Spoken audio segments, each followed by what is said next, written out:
Hi guys, magandang araw po sa inyong lahat. Happy Saturday morning everyone. Today is January 17, 2026, no?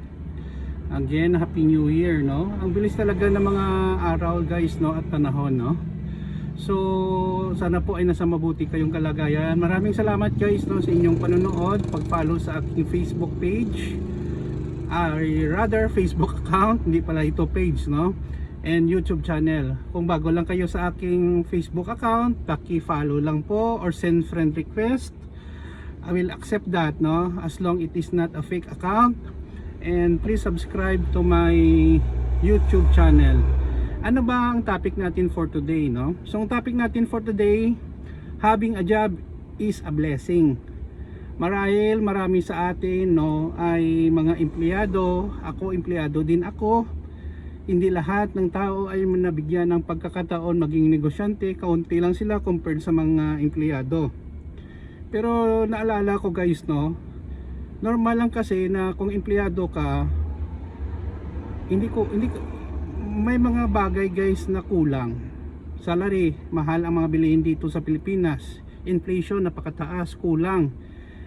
We are complaining na maliit ang sahod, ang mga benepisyo na ibinibigay ng ating employer, private man or government, pero hindi natin na-realize na mas mapalad tayo compared sa ibang tao na walang trabaho, gusto magtrabaho kaso hindi kasi may sakit, at wala talagang trabaho at dependent lang sa ibang tao, sa pamilya or sa mga kaibigan.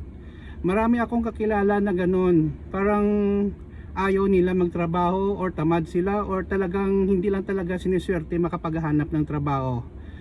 Remember guys, having a job is a big blessing kasi may sarili kang income. Malaki man or maliit, at least may tinatanggap ka na sweldo, 15-30, not unless delayed ang pasweldo ng company, kung saan man kayo, may pera ka pang gastos at hindi ka guys, no, palaging nagde-depend sa ibang tao, pamilya man or mga friends. Mabili mo ang gusto mo, siyempre limitation din ang pera na ini-income mo. Pangalawa, self-confidence at self-esteem. Having a job guys, no, ay nagpapakita na hindi ka nga, yun sinabi ko nga, dependent, at saka may sense of confidence ka kasi alam mong productive ka. May pamamaraan ka na makapaghanap buhay, legal at hindi illegal. Wala kang nilokong tao or gumagawa ng illegal na bagay para makapera lang.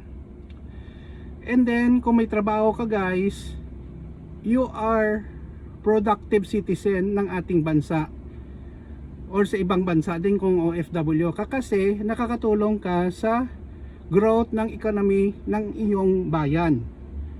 Paano? Kung may sweldo ka, bumili ka ng pagkain dyan. Siyempre nag-create ka ng jobs, no? Livelihood ng ibang tao. Bumili ka ng produkto, gatas, pagkain, magbayad ng kuryente, tubig. You generate income for those companies na ginagamit din nila sa paglago ng kanilang negosyo at pasahod din sa kanilang mga empleyado at bayad sa mga tax, no, sa government. You are a part of the nation building. Karamihan kasi sa atin hindi natin iniisip natin gastusin, bla bla bla, pero hindi natin alam na tumutulong pala tayo sa paglago ng ating bansa.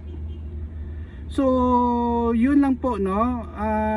Nako, dito sa Pilipinas guys, especially marami tayong populasyon natin, hindi lahat makapaghanap ng decenteng trabaho. Kung may trabaho man, underpaid, at least may income. So that's why karamihan ng ating kababayan ay napipilitang pumunta sa abroad kasi malaki ang kita doon compared dito. Yun lang nga, wala lang security of tenure. So sana guys, ma-realize natin having a job is already a blessing, no? So thank you sa inyong panonood at follow sa akin. Sana po may napulot kayong aral. Ako, I'm very lucky, no, nga may trabaho, may kaunting negosyo at saka may tumutulong din sa atin paminsan-minsan. And tumutulong din tayo sa ating kapwa. Maraming salamat guys, no. Please like, share, and huwag kalimutan mag-subscribe sa Jake Pomperada channel. Kita-kita tayo guys sa sunod na video. God bless. Ingat po tayo lagi. Happy weekend everyone. Bye bye.